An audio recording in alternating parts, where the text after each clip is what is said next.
Dzisiaj Wam pokażę, jak wymienić koło w żurawiu samojezdnym. Dzisiaj wymieniamy tą konkretną, ja wymienię tą konkretną, nie trzeba pokazywać, ona jest już w stanie tragicznym. To było koło, które już prosiło się o wymianę dłuższy czas. Bardzo się cieszę, że dojechało, bo po prostu na tym kole nie ma już nic kompletnie.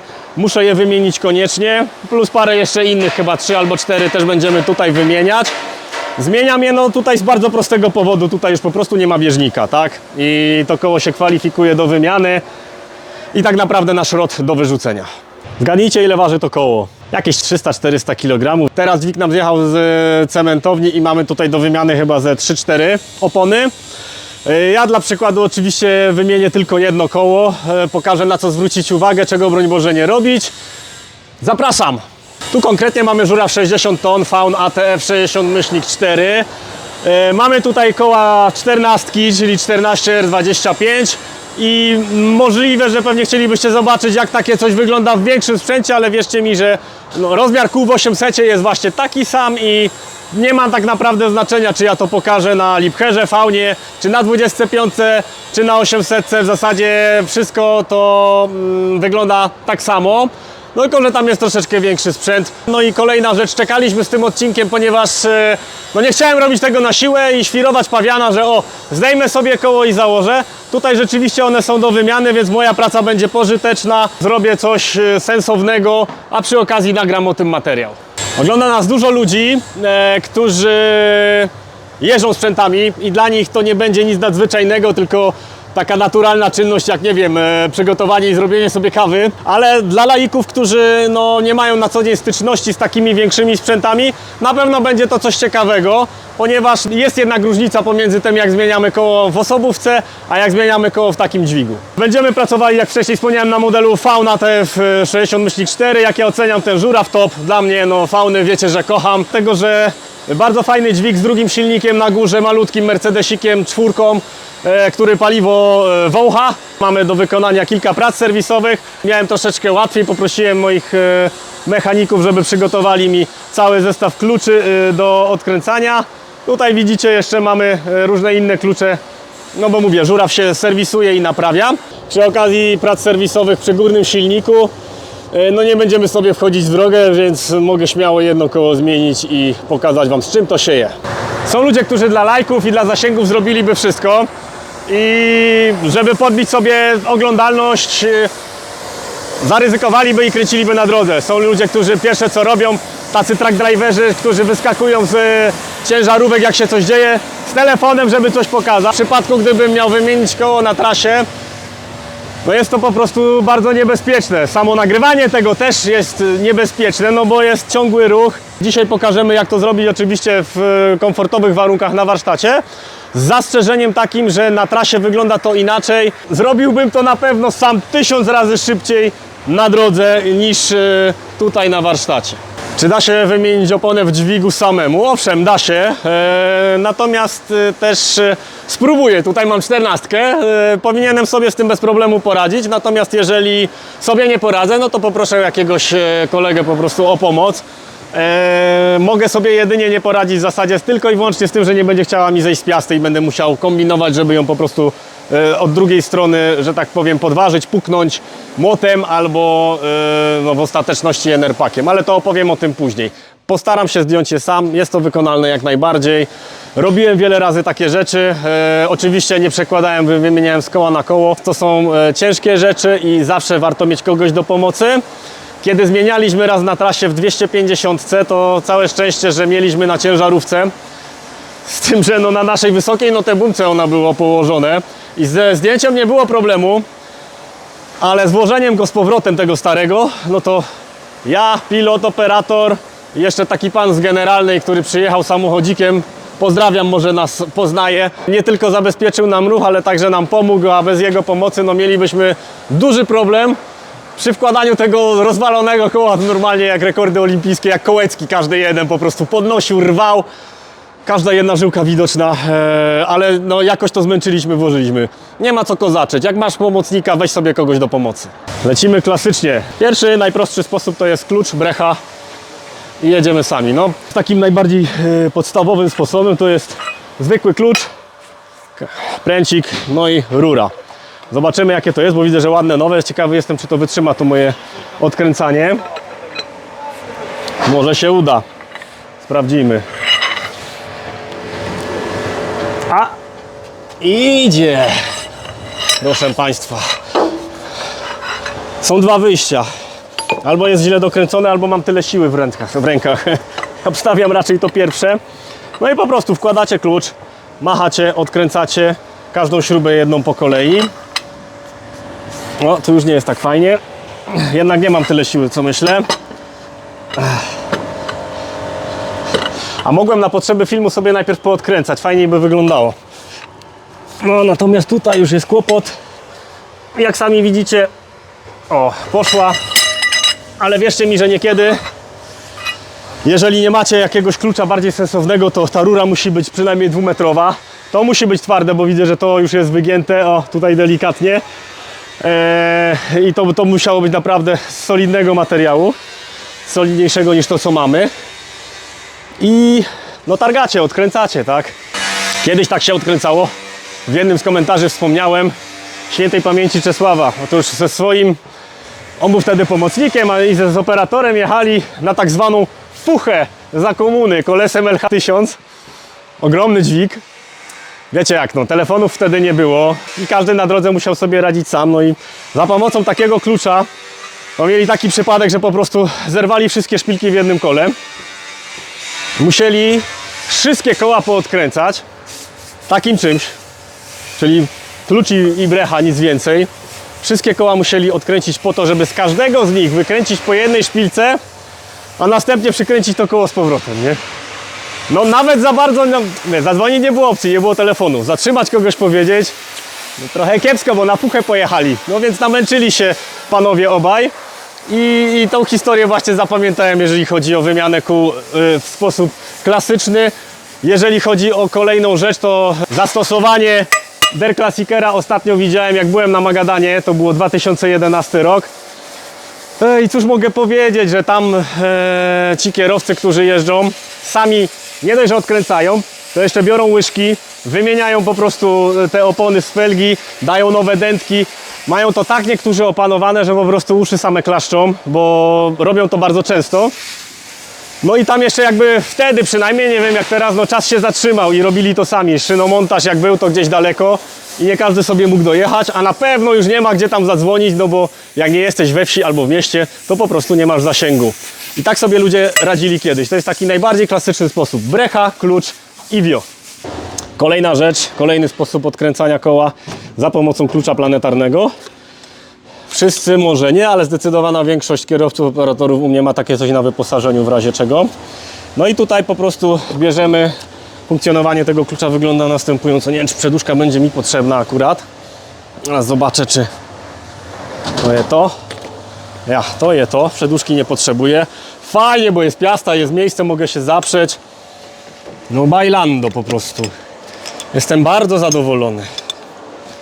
Ops. Teraz tak, w tą mam kręcić? Nie, w tą. Pokręcę se, a co? Mamy czas. Nie będę go przekładał. No i to działa na tej zasadzie, że ops. Mamy śrubkę i odkręcamy. Pyk. Ona się już kręci. Pokażę może mniej dokręconą. O, z tej strony popatrz. To się zapiera o śrubę, która jest poprzednia. Akurat fajnie się zapiera, nie zawsze tak jest. Jak są głębsze felgi, to nie zawsze to wychodzi, trzeba stosować przeduszki i nie zawsze ta planetarka jest jakaś mega komfortowa. I odkręcamy sobie śrubę. O, zablokowało. Teraz już czuję opór na kluczu. Biorę, kręcę i tu nie ma zmiłuj. Nie zdarzyło się nam, żeby jakieś śruby planetarką nie odkręcić. Pyk, jedna jest poluzowana i jadę sobie drugą po kolei. To samo, analogicznie. I tak każdą jedną śrubkę. Wierzcie mi, o wiele łatwiej. Jak są mega dokręcone, jest o wiele łatwiej planetarką niż tamtą breszką. I tak po kolei sobie odkręcacie. Kolejny sposób, nowocześniejszy. Zobaczymy, czy to coś da radę. Bo to jest różnie. Jak będzie mocno dokręcone, to nie wiem. Jestem pełen wątpliwości. A! Zobaczymy. Przekładamy sobie na tą stronę. No i chyba jeszcze nie odkręcałem. Jest. Najprostszy sposób, najfajniejszy. Tak jak mówię.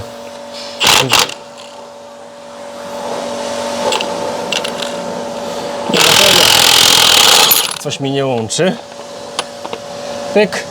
I tak każdą jedną po kolei sobie możecie już odkręcać. Najlepsze co może być. Pyk. Śruby w jedno miejsce.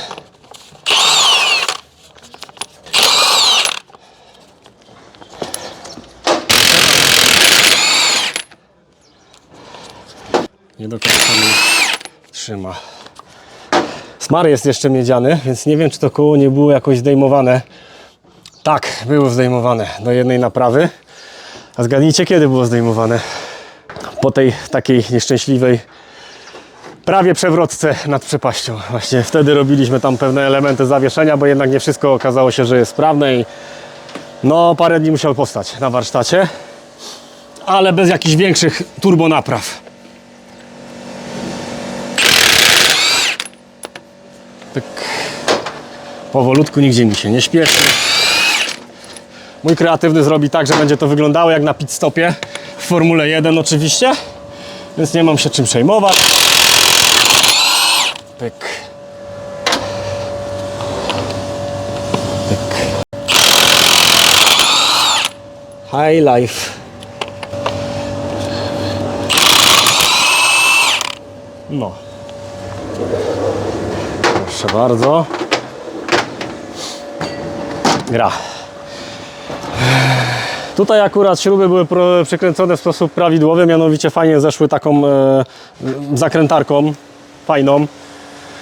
Fajna, bardzo fajna, tylko bateria trochę wypada. Tak jak u Kargula, nie, u Pawlaka, że zamek wylata, to u mnie podobnie w tym karabinie. Jest jeszcze jedna, są jeszcze dwie takie podobne przyrządy, takie no, narzędzia do odkręcania, dwa są podobne jeszcze. Mianowicie my mamy jeszcze taką Makitę dużą na kabel, no ale nie będę jej tutaj wyciągał, bo ona wygląda identycznie jak to, tylko jest troszeczkę większa i ma większą moc, jeżeli chodzi o odkręcanie. Zresztą pokażę Wam scenę, bo odkręcałem wcześniej za pomocą tego urządzenia w innym sprzęcie, więc za chwileczkę wjedzie. No, konkretna maszyna teraz wjeżdża. Aż się boję, panie Fertku. Powinno być takie coś do trzymania jej jeszcze.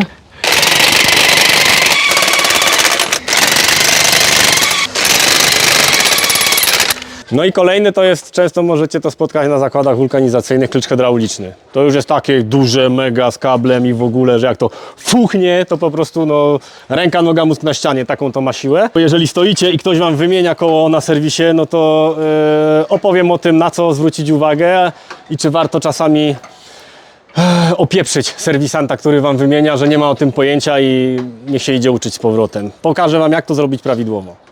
I teraz przechodzimy do ściągania. Tutaj akurat mamy elegancko, bo to koło jest wachliwe, znaczy schodzi bez problemu. Niekiedy mamy taki problem, że to koło nie chce zejść.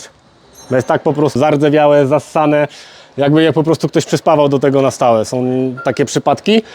Ja miałem taki przypadek ostatnio, jak jechałem z gąską do Warszawy i z powrotem z Warszawy. No i w tamtą stronę miałem taką akcję, że próbowaliśmy z pilotem, którego pozdrawiam serdecznie jeszcze raz, bo mi pomógł.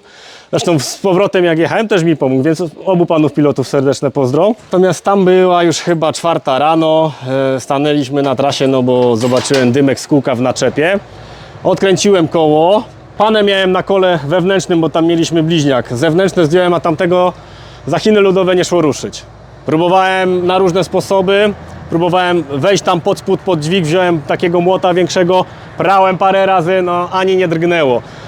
Pilot potem wymyślił swój sposób, ale też nie dało rady, mianowicie zapięliśmy to koło do osobówki. Wiedziałem, że się nie uda, ale pozdrawiam go, bo jest mega pozytywnym gościem i przynajmniej powiedział, że ja mam szalone pomysły i nie musisz się z nimi zgadzać. A ja mówię, no to co mnie to obchodzi? Chcesz targać, to dawaj, a może się uda. Oczywiście się nie udało, ale przynajmniej było fajnie, humorystycznie.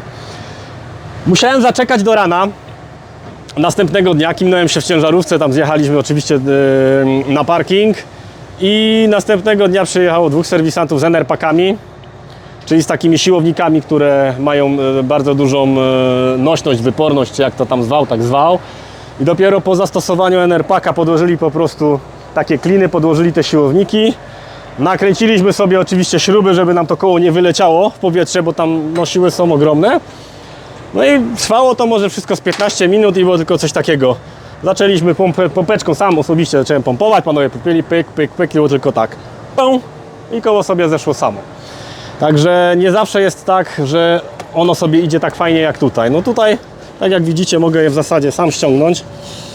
Zobaczymy, jak mi to wyjdzie. Niech sobie schodzi.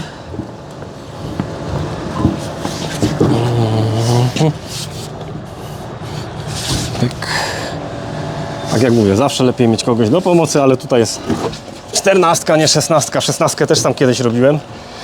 Tak by the way. Ale tutaj to jest to. Jak mówiłem, da się. I jak mówiłem, było odkręcane, bo bardzo fajnie zeszło, także widzę tutaj ten smar jest. I pewnie niedawno musiało ściągane być. No i jedziemy teraz sobie z tym oto kółkiem na warsztat. Jest to cholerstwo ciężkie bardzo. Wygląda to tak, jak wygląda w moim wykonaniu, no ale nie pracuję codziennie na serwisie. Panowie, którzy na serwisach oponiarskich pracują, zwłaszcza przy maszynach budowlanych, no robią to o wiele sprawniej. Dobra, oprzemy X-Raila niezawodnego. Mojego kochanego. Idę sobie otworzyć warsztat. Napalimy sobie światełko. Napijemy się wódeczki, później wpadną dupeczki. Albo odwrotnie.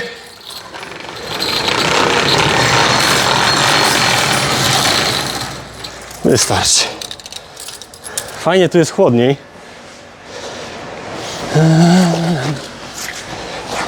I na maszynu. Oponki już mamy przygotowane, czyli 4 będą do wymiany. Tak jak widzicie. Nówki sztuki, funkiel nieśmigane. Pamiętajcie, każda chinka jest lepsza niż jakieś nalewane bądź bieżnikowane badziewie. Lata praktyki o tym świadczą u nas. Używanych opon nie kupujemy, chyba że jakimś cudem się trafią takie od jednego dostawcy, który ma nieraz, że zrobiły na dźwigu 10 000 i z jakiegoś powodu są do sprzedania. No, to wtedy tak, ale ogólnie w ogóle opon używanych nie kupujemy i nie polecam, żeby ktokolwiek z Was kupował. Tutaj nam zeszło elegancko to koło, ale no nie zawsze, jak wspomniałem wcześniej, jest tak kolorowo. Nieraz po prostu nie chce zejść, więc trzeba się położyć tam daleko z młotem pod spodem i po prostu pierdzielnąć mocno i poobracać sobie, poobracać i tak z każdej strony. Czasami pomaga, czasami nie pomaga. Drugim sposobem, jaki znam, to jest to, że no, pierze się oczywiście z każdej jednej strony tym młotem, tak samo z tej, żeby je tylko zruszać z zewnątrz, z wewnątrz. W skrajnych przypadkach nawet widziałem, jak ludzie po prostu podgrzewają palnikiem tutaj piastę, co też nie jestem tego zwolennikiem, no bo nie powinno się tego robić, więc najlepiej mieć Enerpaka, nie każdy ma, no więc jeszcze kolejny sposób taki najbardziej hardkorowy, którego nie stosowałem, nie stosuję i nie zamierzam, no to po prostu niektórzy odkręcają śruby, zostawiają samą felgę i dźwig sobie jedzie do przodu, do tyłu, trochę kołem pokręcą i liczą na to, że to koło zejdzie samo. Zdarza się, że nie schodzi. Akurat w Faunie 220 mieliśmy taki przypadek. Co prawda w Rzeszy Niemieckiej, bo prowadzili nam go do granicy.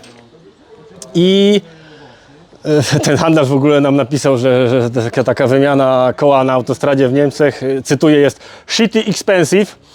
Mianowicie przyjechał samochodzik, zablokowali, nie wiem, jakby się jakaś katastrofa wielka wydarzyła na tej trasie, bo widziałem akurat z tego zdjęcia. Z jednej strony spoko, no bo bezpiecznie, tak? Przyjechał samochód serwisowy, słupki, oznakowania, jakie się tylko da, światła. No ale cała impreza z wymianą kosztowała 3500 euro, także sporo. I właśnie wracając, dlaczego? W jaki sposób oni zmieniali? Nie umieli ściągnąć. Zmieniali je normalnie założone na piaście. Po prostu felga została, zmienili samą oponę chłopcy, bo nie umieli jej w ogóle ruszyć.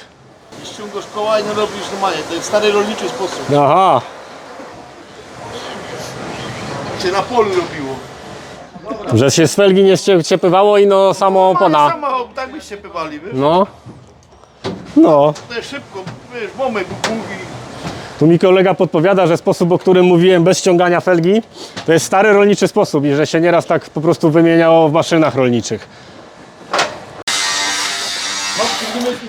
No jak sobie przygotować tutaj tą piastę do wymiany i do wrzucenia tego koła z powrotem? Oczywiście zaznaczam, to są komfortowe warunki. Na trasie ściągasz, zakładasz, dokręcasz i to jest wszystko. Natomiast jak masz warsztat, tak jak u nas, no to masz dwa wyjścia. Albo bierzesz szczoteczkę drucianą i czyścisz sobie po kolei wszystkie gwinty tutaj i tą piastę tak samo po kolei, wszystko z, no, z tego brudu, z tego nalotu, który jest taki zasierdziały. Albo bierzesz sobie znowu maszynkę do robienia różnych cudów i jedziesz i czyścisz sobie i śruby. Tu są różne nakładki, akurat teraz mam taką małą, można taką większą założyć i bez problemu się to całe wyczyści, wypoleruje, wypicuje, tak żeby można było to wrzucić bezpiecznie. Jak wyczyścicie piastę, wyczyścicie sobie gwinty, no to wtedy zakładamy troszeczkę smaru miedzianego. A jak będę zakładał, to się dowiecie, jak będę zakładał. Pojawiło się też pod jednym z filmików pytanie, dlaczego nie wymieniamy takiego koła, dlaczego nie ładujemy takiego koła za pomocą dźwigu, skoro możemy sobie załadować i jest takie ciężkie i bijemy rekordy olimpijskie w podnoszeniu ciężarów. No, kwestie tylko i wyłącznie bezpieczeństwa.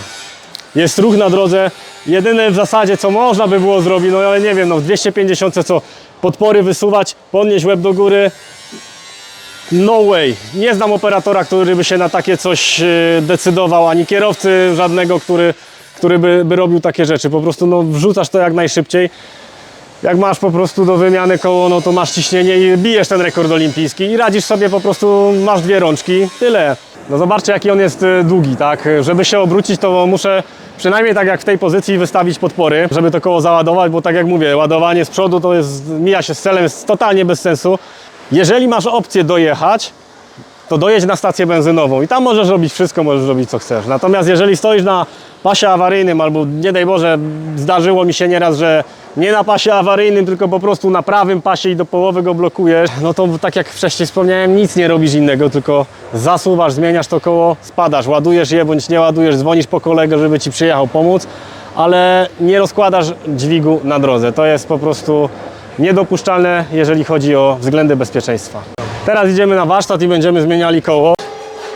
Nie będę udawał, że robię to na co dzień, bo nie robię, ale szczerze powiem, pod kontrolą jednego z moich kolegów będę zmieniał to koło osobiście. Jak mi wyjdzie, zobaczę. Wiem mniej więcej o co chodzi, no bo wielokrotnie widziałem, jak takie rzeczy wyglądają, ale tak jak mówię, sam koło będę nakładał akurat do dźwigu pierwszy raz. Wcześniej mi się zdarzało samemu łyżkami na motocyklu, ale to zupełnie inna bajka, nie? No witam wszystkich. Jestem 70 km od Handygi, złapałem koło, męczę się.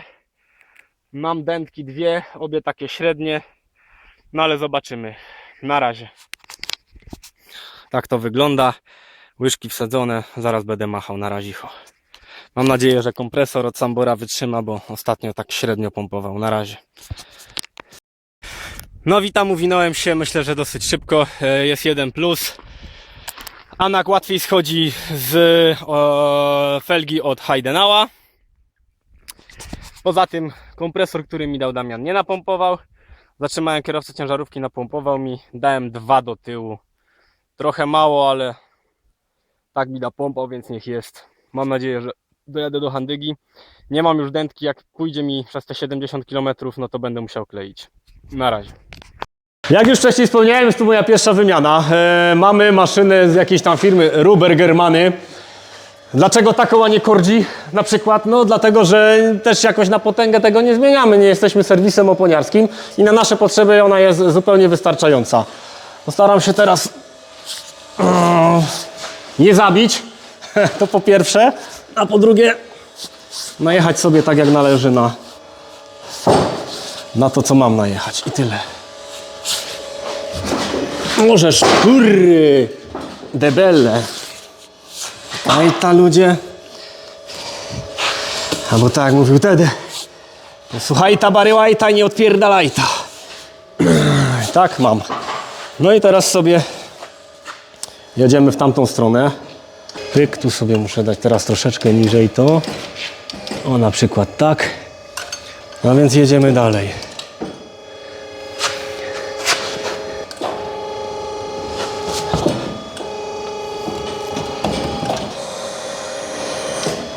Tadam! I teraz jeszcze jedna rzecz, jaką robimy, to bierzemy sobie taki przyrząd do wykręcania wentyla ze środka. Będzie głośno, baby. Bo ciśnienie mamy duże, tylko trzeba sobie dobrze trafić. O, jedziemy.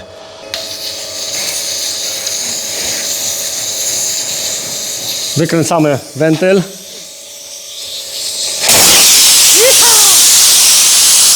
I jak powietrze sobie zejdzie, no to będziemy ściągali oponę z felgi. To sobie odłożę tutaj, żeby nie zgubić. To dość długo schodzi, no bo mamy tam nabite 10 atmosfer, także troszeczkę to potrwa, zanim to powietrze sobie zejdzie. Jakie są subtelne różnice pomiędzy dźwigami a resztą świata? Tutaj dla przykładu macie wentyl do ciężarówki i do osobówki, a to jest tak zwany wentyl gigant, który jest stosowany właśnie w żurawiach samojezdnych.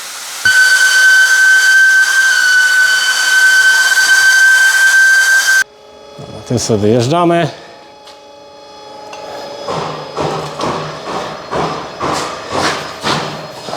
Co robię? Przygotowuję maszynę do zdjęcia felgi z koła. Najpierw sobie ją muszę troszeczkę podnieść.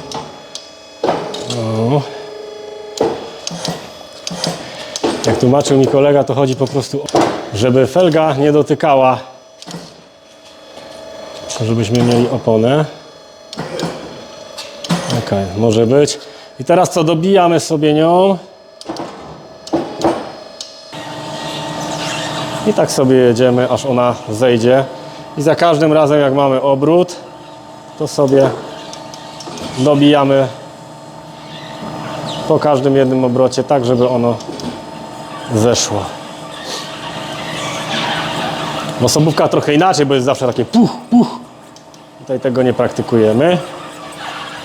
Co tu się teraz dzieje? No to kółko dociska tą oponę i jak widzicie, ona już pomalutku z każdym okręgiem coraz głębiej, coraz głębiej, coraz głębiej ona sobie schodzi z felgi.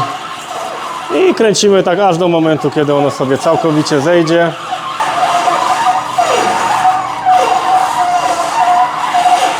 Dopóki nie zobaczymy pierścienia, a pierścień, mam nadzieję, już niedługo się pojawi, już go widzę.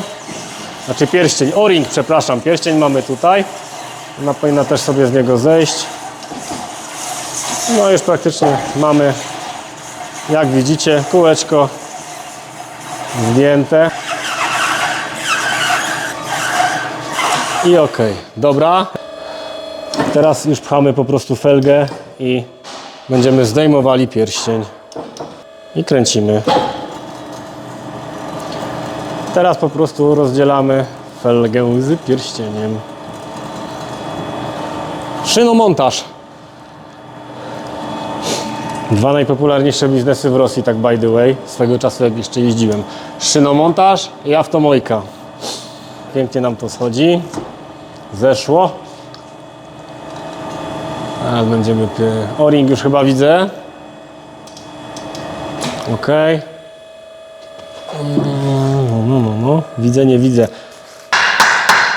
Chyba koło nie było wymieniane od początku kariery, jak na mi tu ten dźwig jest.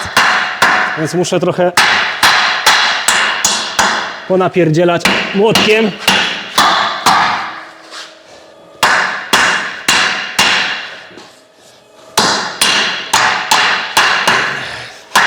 No chyba to nic nie daje, albo niewiele daje. A nie, to fukacz jakiś, odrdzewiacz, nie? A jest, dobra. Piotrek to jednak fachowiec. To wszystko jestem ja. Nikt mi nie pomaga. No trzeba go było, mówię, zbić troszeczkę, ponapierdzielać. A teraz można wziąć śrubokręcik i go delikatnie tutaj jeszcze podważyć.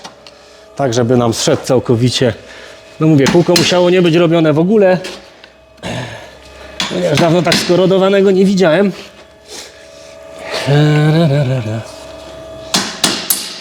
O, jest. Zobaczymy jeszcze tutaj, czy pykło. Pykło. Pykło, mamy go.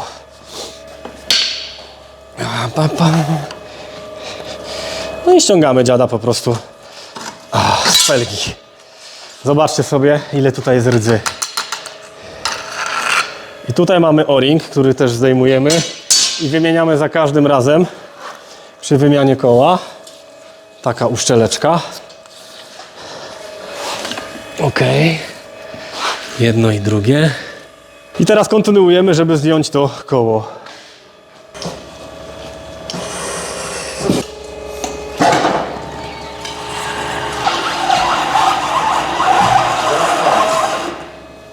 Jest jeszcze taki manewr, proszę Państwa, zabezpieczający.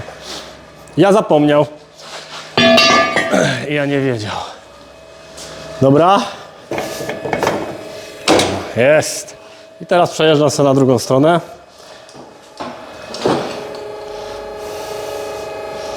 Mamy to. No i teraz robimy to samo, czyli kręcimy pawiana i dobijamy do.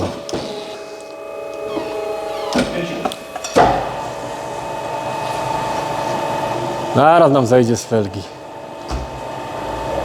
No stamtąd już spadło.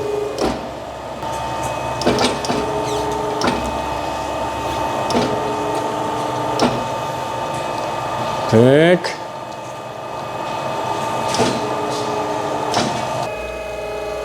Cofamy.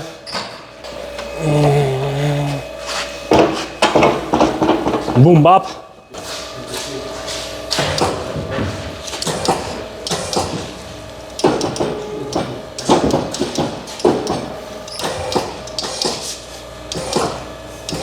Pyk. Wyjdzie sobie. Elegancko, kurczę.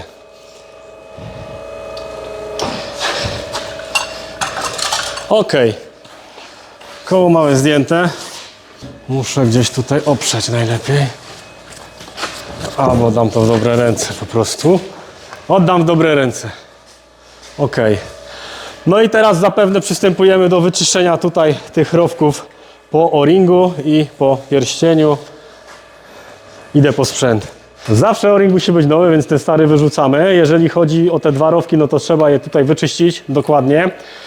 Czego serwisy gumiarskie nie zawsze robią to z właściwą pieczałowitością, tylko po prostu zakładają, niekiedy widziałem, to mi ręce opadały, że po prostu na takie coś zakładali nowe o-ringi bez żadnego w ogóle czyszczenia i tak dalej. To jak wyleci, jak macie wystrzał na drodze, w momencie jak opona dostaje z boku, zwłaszcza wystrzał, no to ten pierścień ląduje często w takim miejscu, że nie możemy go nawet znaleźć. Zdarzało się parę razy, że szukaliśmy po autostradzie i niestety gdzieś tam sobie leży. Najlepiej jakby nikt nie stał koło dźwigu w momencie wystrzału, bo też to może być średnio bezpieczne. Poczyścimy sobie teraz tutaj.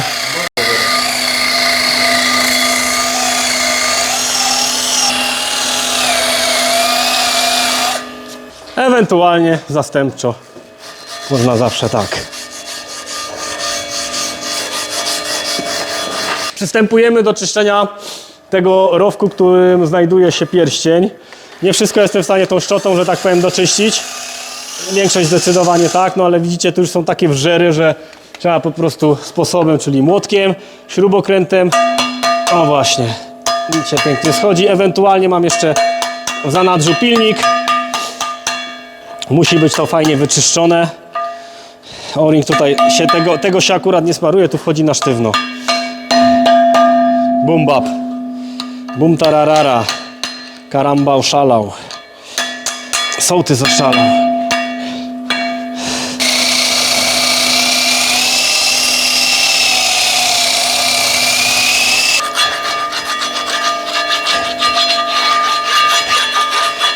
Nie jest to trudne, ale czasochłonne. Z grubsza sprawdzone, panie kierowniku. Teraz dokładnie.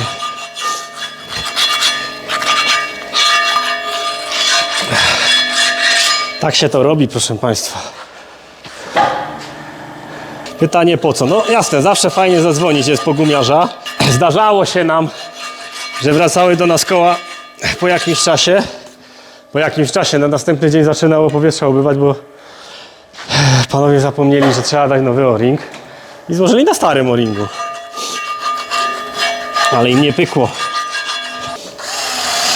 I teraz jeszcze, dobra, to już mamy, powiedzmy, że wyczyszczone. Nie będę Was zanudzał, po prostu pokażę, jaki będzie efekt końcowy.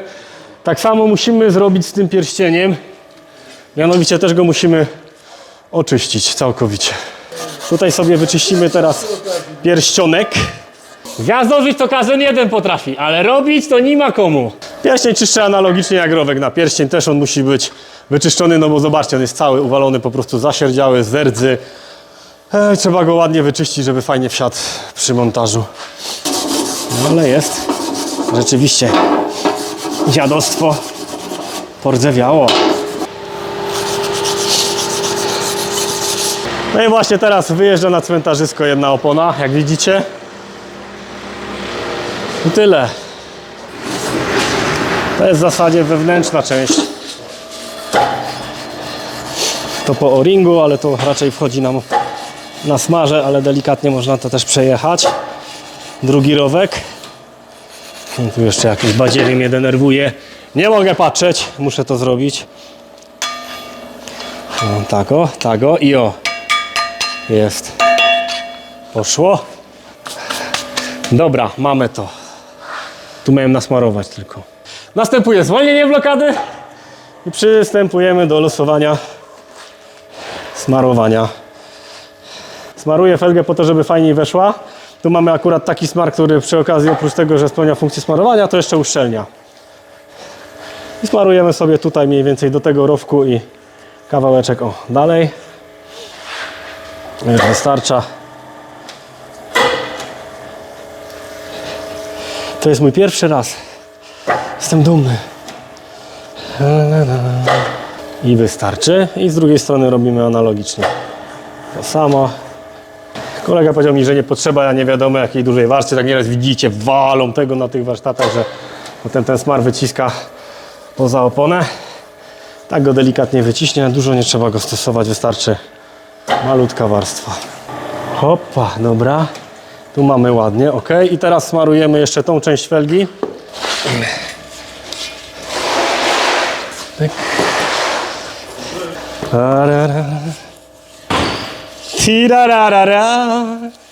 Wszystkim, którzy chcą mnie wyśmiać, a śmiejcie się. Też kiedyś mieliście swój pierwszy raz. To, co ja teraz robię sobie tutaj za pomocą maszyny, to co robiłem, jak ściągałem felgę, oponę z felgi, to panowie na Magadanie w Kamazach, Krazach, Kamakrazach, Ziłach i Uralach robili sami notorycznie, non-stop. Tam w zasadzie jest taka grawiejka, że takie koło można mieć w zasadzie 3 razy dziennie, 5 razy dziennie, niekiedy się jedzie. Ja się po prostu mijałem na trasie cały czas z tymi kierowcami. Kawkę z nimi piłem, herbatkę, piątki zbijałem, fajnie rozmawiało się. No ale to było dawno, dawno przed wojną. Koniec smarowania, teraz to sobie mogę odłożyć na bok na chwilę. No i już wjeżdża opona. Praktyka czyni mistrza. Fajnie się na to ogląda, jak się stoi jako kierowca na serwisie z fajeczką i się przyglądasz. Tutaj mówię, nie jest to najgorsze jakieś, ale po prostu nie mam praktyki, żeby to tak szybko, fajnie, sprawnie wyglądało, ale mój kreatywny uważa, że idzie mi naprawdę nieźle. Pyk. Jeszcze smarsę wezmę. Pracownikom idzie sprawniej, bo pracownikom liczba mnoga to jest duże nadużycie. Jedna osoba w firmie się tym zajmuje, a tak więc nie wszyscy są tacy zdolni. Nie każdemu się chce, nie każdy umie. No ja się chyba czegoś nauczę dzisiaj nowego. Bo tak jak mówię, wiedziałem jak to wygląda, wiedziałem o co chodzi, ale zawsze z boku wygląda to inaczej niż jak się sam człowiek za to weźmie. I teraz bierzemy sobie kółeczko. Czy to ma znaczenie, w którą stronę? One są kierunkowe? Nie. Elegancko. Elegancko kucze.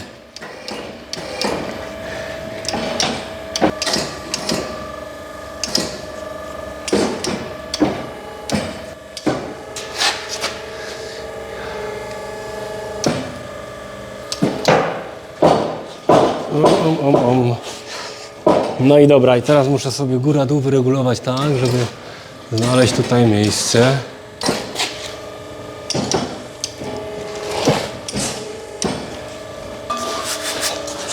Teraz muszę sobie włożyć ten element. Teraz powolutku możesz wydać koło do góry.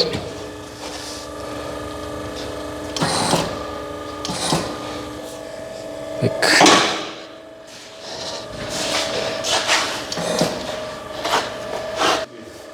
Teraz cała sztuka polega na tym, żeby to nam weszło do środka, do wewnątrz opony.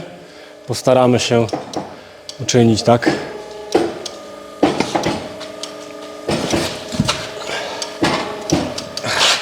I kręcimy, nie? Gdzie jeszcze tu mogę to... Dobijamy.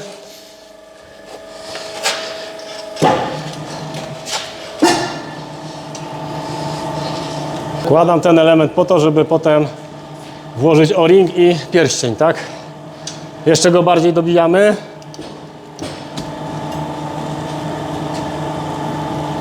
Niech się kręci. To jest o-ring, który zaraz założę. To jest taka uszczelka, którą montujemy tutaj w tym rowku, po to, żeby powietrze po prostu z opony nie uciekało, żeby trzymało. Więc najpierw go założę. Pyk, pyk, pyk.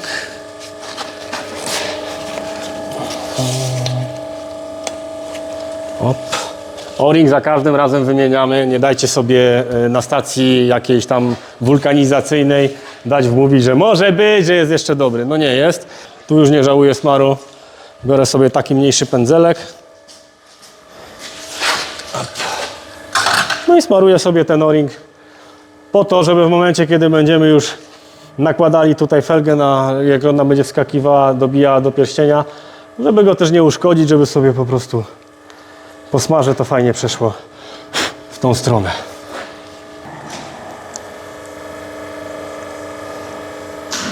Tak, powolutku, aż do skutku.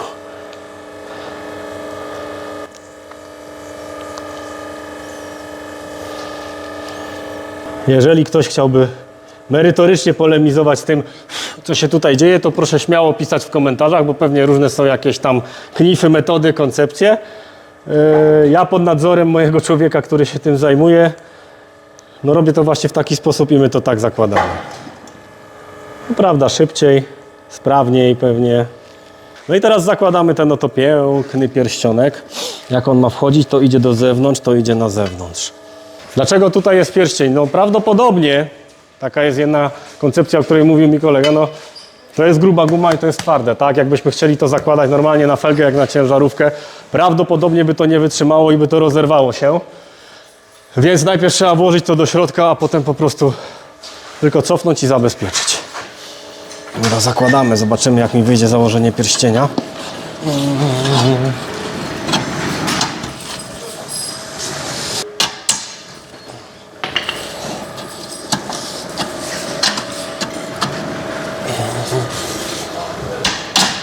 Pyk!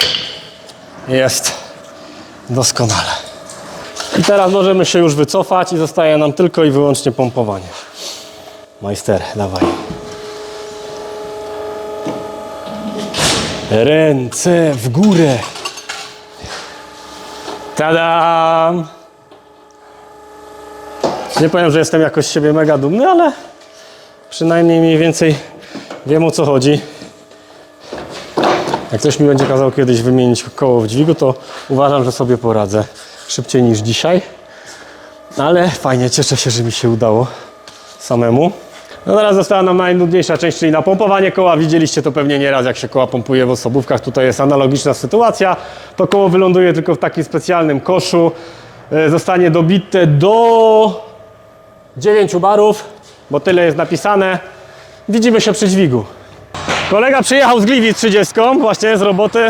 No i się okazuje, że mamy kolejne kółko do wymiany.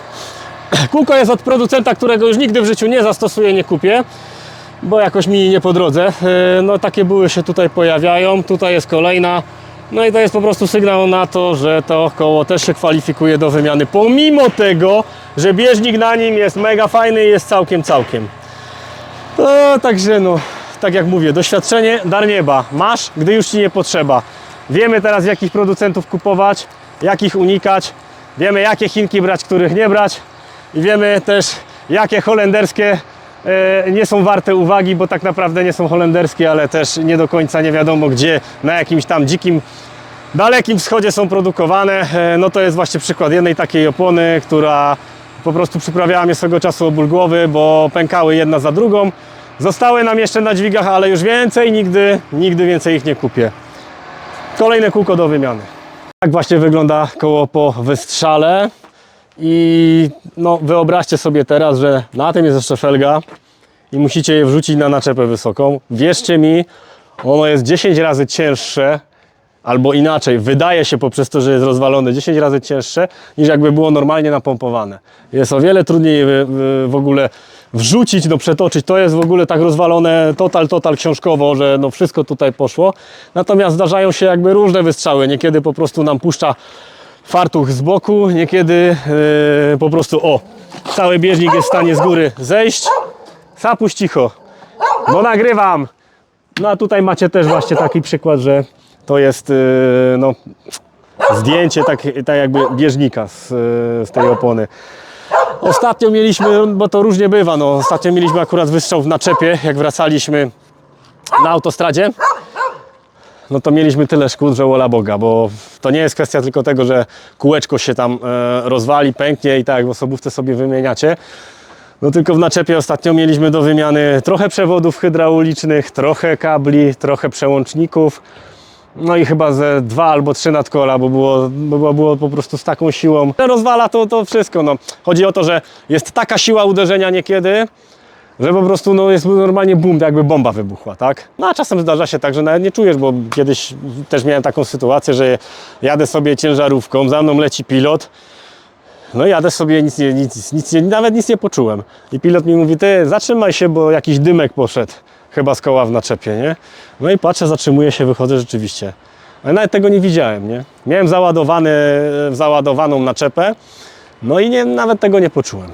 No i mamy to, zakładamy to i kończymy zabawę.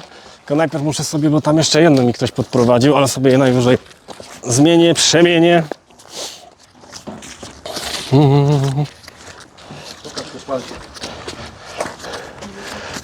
Przyszedł nadzór. Nadzór, pozor. Kreatywny, przydaj się do czegoś, potrzymaj mi to na chwilę. Tak, żeby się nie przewróciło na tą stronę. O, właśnie. Panie szanowny, a to sobie odsuniemy, bo to... Tyk. No i teraz będę miał troszeczkę małe uniedogodnienie, mianowicie zawsze mogę sobie, jak jest dźwig złożony, podnieść go na podporach i opuścić i wtedy po prostu dojeżdżam sobie tylko tą oponą na piastę, no i wkładam. W związku z tym, że tutaj nie mam takiej możliwości, to spróbuję po prostu jak stary szofer wziąć sobie rury i wrzucić je od spodu. Tutaj gdybym nie miał żurawia rozłożonego, sobie opuszczam podpory na dół, nakładam i wciskam. No ale że się nie uda mi to w ten sposób, spróbujemy to zrobić inaczej. Stare fachowcy by się przydały. Chociaż ja już taki młody nie jestem. Lata praktyki. Jak na perkusji mogę na tym grać. Musimy sobie nacelować na śruby. W którą stronę lepiej? W tą stronę.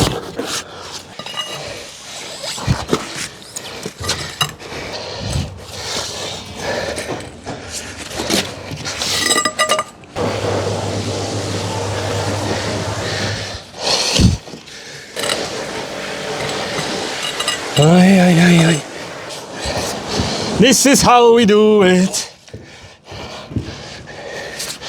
No było już prawie. Prawie robi wielką różnicę. I teraz, moi drodzy, nakręćcie sobie, tak jak mówię, tu było wszystko wyczyszczone. Wszystkie nakrętki, jakie mogą być, zakładamy. I teraz sobie od dołu łapię. Powiem tak, że mechaników trzeba szanować. Gumiarzy również. Ale jaka jest różnica pomiędzy mechanikiem osobówek a mechanikiem ciężarówek? No wszystko jest tu o wiele cięższe. I trzeba mieć po prostu jaja, tak? Bo to jest dużo większy wysiłek niż przy osobóweczce. I teraz tak, jeżeli wszystkie śruby mamy nakręcone, To muszę sobie znaleźć teraz klucz. Jest tutaj. Jest 33. Pasuje? Pasuje, tak. Ważna rzecz. Bardzo często ktoś, kto niechlujnie robi wymianę koła na serwisie samochodowym, weźmie klucz hydrauliczny ogromny, nakręci sobie jedną szpilkę i zrobi fru. Tak, że po prostu ta felga no już jest przykręcona na jednej śrubie. I w zasadzie no to jest największy kretynizm, jaki można zrobić, bo nie dokręca się tak kół. Starzy operatorzy uczyli mnie w ten sposób, że łapię sobie jedną śrubkę, pyk, pyk, przykręcam delikatnie i kolejną dokręcam naprzeciwko. To nie jest o dużej mocy, także to jest tylko głośne, nie obawiajcie się, że dowalam to nie wiadomo jak, ale pyk i po przeciwnej stronie następna, pyk i tak z każdą jedną jedziemy.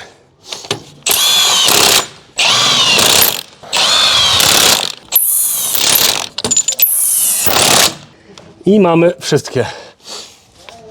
I teraz ostatni element, najważniejszy, kluczowy. Bierzemy klucz dynamometryczny. Po co jest klucz dynamometryczny? Po to, żeby dokręcić śruby z odpowiednią siłą. Tutaj będziemy mieli pewnie około 650-700 Nm. Ważne jest to z tego powodu, że jeżeli dokręcicie za lekko, no to koło Wam może się odkręcić. Jeżeli dokręcicie za mocno, to spróbujcie sobie potem te śruby odkręcić na trasie. No planetarką nawet jest ciężko, bo trzeba się namęczyć do każdej jednej śruby. Jak macie to dokręcone z odpowiednią siłą, no to wtedy możecie bezpiecznie odkręcać i komfortowo. Słuchajcie, to nie jest tak, że im mocniej dokręcicie śruby, tym lepiej, bo tu nie trzeba być pudzianem, żeby to dokręcać, tylko chodzi właśnie o to, żeby to z czuciem dokręcić.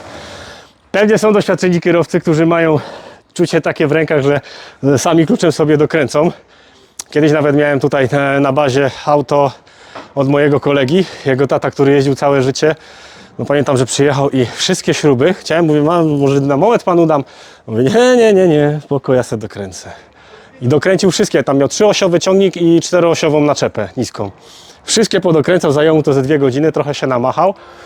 No ale nie wiem jak jest, ale przypuszczam, że może kiedyś mu jednak się kółko odkręciło i teraz po prostu bacznie zwraca na to uwagę. Też zwróćcie uwagę na to, że jak dokręcicie, to przejedźcie się jakieś 50 km, znowu weźcie dynamometr i dokręćcie śruby jeszcze raz. Teraz bym sobie musiał tutaj kogoś wziąć.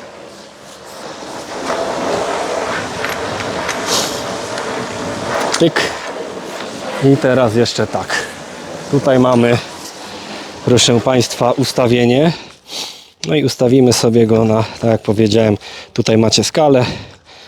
Myślę, że 650, takie mam informacje, między 650 a 700, żeby ustawić. O, pyk. Teraz jeszcze tą blokadę muszę jakoś zdjąć. O, weszło fajnie. No i mamy to. Jak to wygląda teraz? Bierzemy każdą jedną śrubkę po kolei i dokręcamy. Tak jak widzicie, wcale nie dowaliła ta moja zakrętarka mocno. Nawet wręcz przeciwnie, ten jest trochę za lekko dokręcony. Ale jak już mam, to se pomacham. O, teraz już idzie. O, jest. Przedłużki brać nie będę, bo jakoś się mieszczę. Zawsze z przedłużką jest gorzej samemu. Pyk. Jak jest pstryk, znaczy, że jest dobrze. I następna.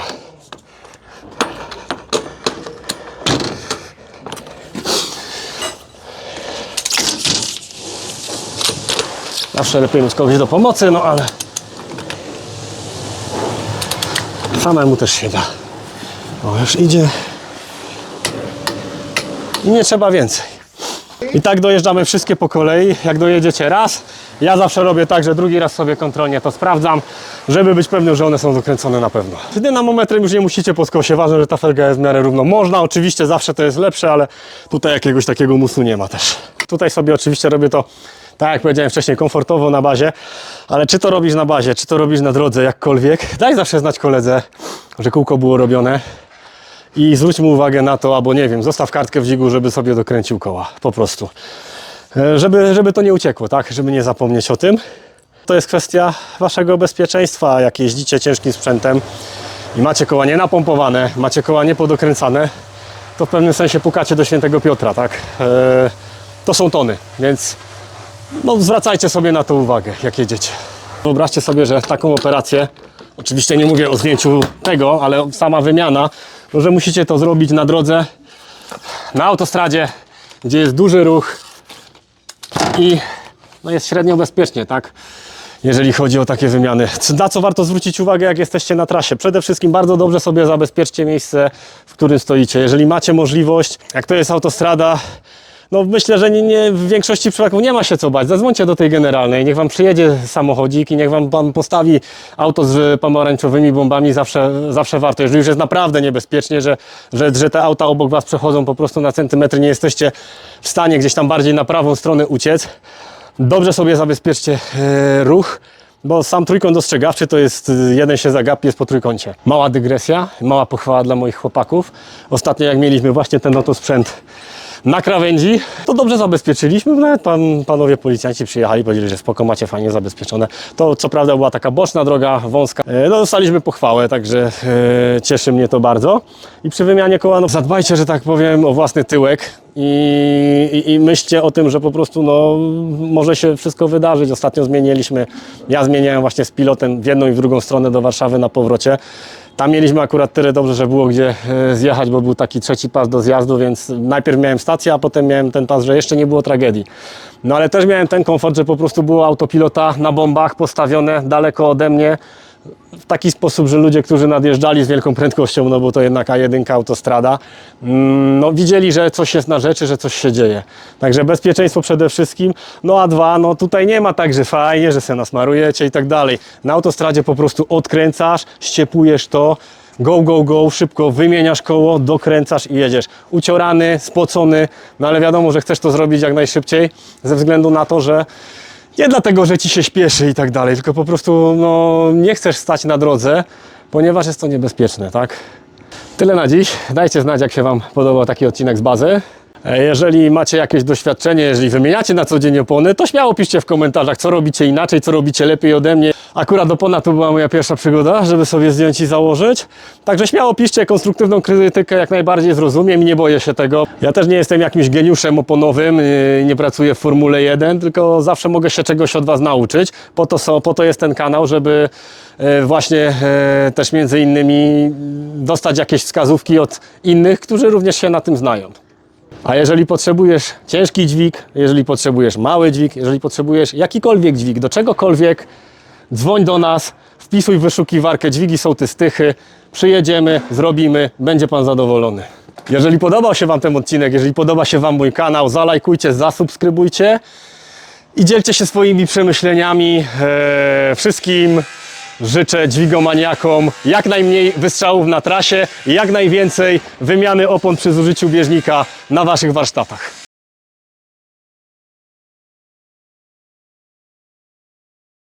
Jedziemy z koksem, czy nie jedziemy? Co jest? O, jest. No, zobaczymy, czy to jest bateria w ogóle. Oj Boże, Bożenko. Cięcie. Czekaj chwilę, geju. Jaka jest Piotr? Że to jest tylko po to, żeby zabezpieczało, żeby co to jest? Ta część... Piotrek! Co to jest? Jak to się fachowo nazywa? Nikt nie wie. Element. No, element felgi. Potem ja już tego czyszczę, a sobie kawę się napiję. Magia telewizji. Magia telewizji. Piotrek! Na ile to mam wyczyścić? Piotr! Ten róg tutaj też smarujemy? Nie, to tylko tutaj. Dobra. Oto, nie? Dobrze mieć pomocnika i podpowiedzi. Piotr, Hilfen! Bo nie poradzę se. Pójdź mi teraz, pokaż co i jak. Panie, im więcej od przybytku głowa nie boli. No co pan? Nie wiesz pan? Dobra. Teraz Piotruś co? O-ring zakładamy, tak? Pierścień, o-ring, Boże. O-ring! Nie wiem dlaczego to tak właśnie się odbywa. Czemu tak jest, Piotrek? Ja mam swoją teorię. No. Czekaj. Jeszcze czekaj. Ja to muszę po mojemu. O. Ha.